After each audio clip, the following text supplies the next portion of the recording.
Hello and welcome to Morning Coffee with Maddog Merv. Today we got some interesting stuff going on. We're going to get right to it, so let's get into it and see what's happening on the channel, shall we? That's pretty good this morning. Welcome to Morning Coffee. Maddog Merv today. Got our French roast this morning again. I wonder if I'm a big fat guy. I mean, holy cow. I always had a schmear. A schmear. So he's probably going for bagels. He's trying to steal. Oh my gosh, I can't even believe it. I have no clue. And I got a bunch of chores to do. Oh, who wants to do that? So today's shout out goes to Buffalo and Erie County Naval and Military Park. It's a tough one to remember. I'll put a link in the description for you. So this channel, it's another one of those museum channels, kind of like the USS New Jersey, where they talk about Navy stuff. It's where the USS Sullivan's is parked, is along with a few other ships and some other really cool stuff. It's a place I will probably never get to go to because it's, let's face it, I've never been to Buffalo and probably never will be, but at least we get to see it on YouTube. So the curator seems very interesting. The subjects that they talk about are varied, especially when it comes to, say, Fletcher class destroyers and other things. Check it out. Buffalo and Erie County Naval and Military Park. Well, I hope you guys enjoyed the 6th anniversary show, which was a portion of my B-24 collection from years back. I did have this huge collection of 48 scale B-24s. I had the tanker, I had a transport, which was the LB-30. And then I had, so I had the B-24D, early and late, E, F, G, H, I, J. I actually, in 48 scale, I found a way to make all the different variants, up to the M, which had a really cool window for the navigator. I, unfortunately, didn't take a lot of pictures back in those days because at that time it was before digital photography, and so I would use my little 110 Instamatic camera, and if I was really lucky I'd use the family's 35mm camera to get pictures of what I had. So I'm grateful that I've got what pictures I do have. There are a few of those that were taken in the digital era, thank goodness. But a lot of my B-24Js, I had some Pacific planes, PB-4Y-1. I have a partially built PB-4Y-2, which is the privateer. Problem is I had so many of them, so I had them hanging like bats out here in the doghouse for years, and they were finally blocking out the light. I tried to store them at work for a while. That didn't work out, and they wound up, for the most part, getting destroyed. I gave a bunch of them to my friend Rob Humphreys, who's the world's most interesting modeler. There was a big box of pieces and at least a dozen aircraft. He did repair a few of them, but a lot of them just, they're gone. So I'm glad I got the pictures of what I do have. There were a couple more Ploesti planes in that group. So, as I digitize some of my pictures from way back when, because I do have a lot of pictures of family models, things like that aren't digitized. So as I get time and get those digitized, maybe we'll do another show at some point in time.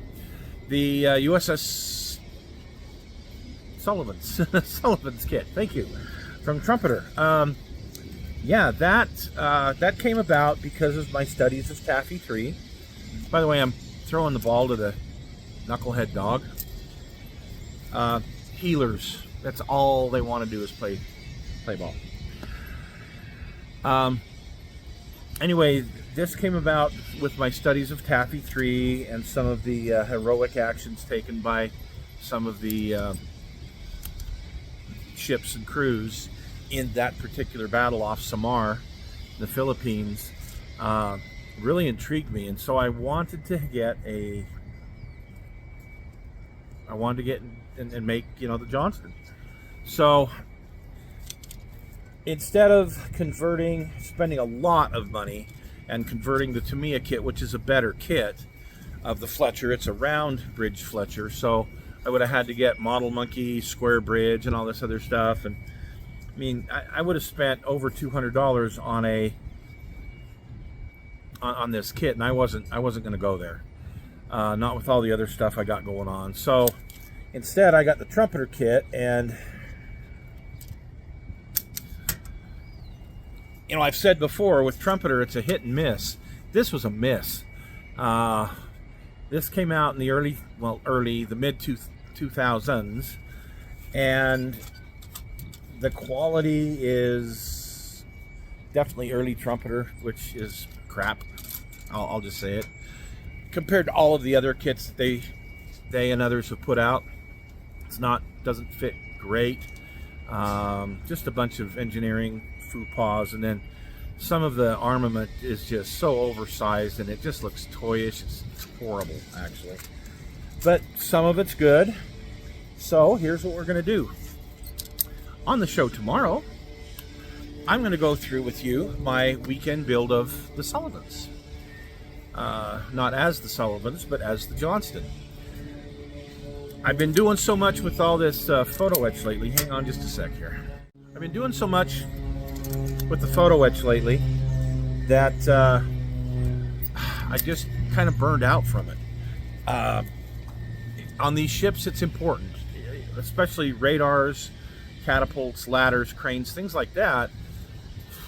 We're pretty, you know, the kit parts may be good, but they just aren't as good as photo etch. So, and sometimes they're terribly oversized. So I just needed to take a break. I needed to build a model for a weekend. So I reviewed the kit, got started on it. 2-day build. With the exception of, yes, I am going back and I'm replacing some parts here and there as I get into it. So for example, I had it all finished. The next day I come out, I cut off the radar. I put a radar on it. Took a couple of minutes. The 20 millimeters, I never mounted those because I knew I was going to put 3D printed ones from SS models, and I did that. That took a few minutes, you know. So anyway, we'll go over all this tomorrow, but it was nice to just sit and build a model for once, and it turned out pretty good. No, it's not terribly detailed, but it's not too bad. I also have been doing some work on the Indianapolis, and I might throw that in there too. We'll see, because there was a couple of things I wanted to add to the Indianapolis that were kind of fun. So it's been a fun week as far as modeling, which is what it's supposed to be. Modeling's supposed to be fun. So tomorrow's show will be the Sullivan's build into the Johnston. This dog. Anyway, on the stash, got a problem. You see, a while back, Border Models said that they were going to bring out a Akagi flight deck in 172 with a Kate, you know. Great, that's awesome. Then they announced that they were going to do it in 1/35th scale. And I'm like, oh, I'm in on that one for sure. So I pre-ordered one. It's been here a couple of weeks. And the reason it's been here a couple of weeks, we haven't reviewed it yet, is I commenced opening it. I kind of had an idea what was in it before because I had seen some other people who got them ahead of time. And I was checking it out, and there's a crap ton of plastic in here. The box is actually heavy. Like, did they put lead in here or something? No, there's just a lot of plastic. So I open up the box, and I swear it took me over 10 minutes just to get all of the plastic off of the sprues. 10 minutes just to get all that off. And I looked at it and I went, holy cow, this is more involved than I thought. So we're going to break it up into two different shows. One show we're going to review the bridge and the flight deck, and the other show will review the actual Kate. They both look awesome. For the money that I spent already, I feel that I've gotten my money's worth. Some of you guys will build like a resin car kit and go, wow, that's real expensive for, you know, what I got here. Or you'll build a tank, some of these tanks that are out nowadays that are over $100, and they, you know, they have quite a bit of stuff, but you're feeling kind of shortchanged. They killed an entire plastic forest. Cut down an entire plastic forest so that this kit could live. There is a lot of polystyrene in this box. So we're going to look at that on Thursday. So today, a little bit windy. We've had some storms move through, come and go. The weather's been like this.